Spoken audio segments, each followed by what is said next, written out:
Hi, Lauren.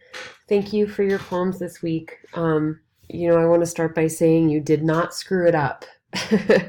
Your family history poem about your mother and the circumstances around her adoption, I can tell it's a very beloved family story, and I think that you did it justice, and you honored this story by including it in your work. So I don't have a whole lot of edits for you on this one.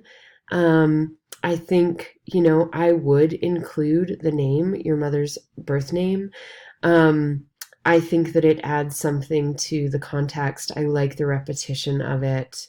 I do think that it functions the way you're wanting it to create consistency um, in the poem. So I would keep it. The second one, I want to get to your questions really quick. First of all, I'd like to say, goddamn racism. I'm so sorry that you've been dealing with that since meeting your partner and since agreeing to marry him.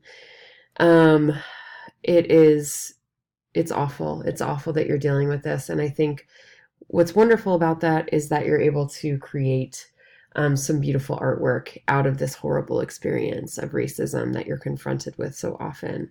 So thank you for pouring that into your work. Thank you for your vulnerability and your willingness to be present here with us and to share this experience with us in this class.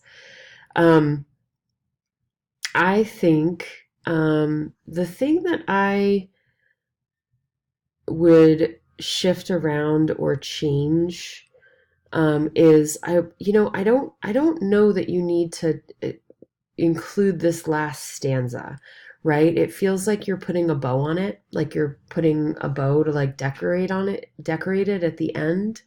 Um, and maybe because there's so many details about the racism and then just four little lines about like I'm proud, I'm strong, I'm doing this anyway.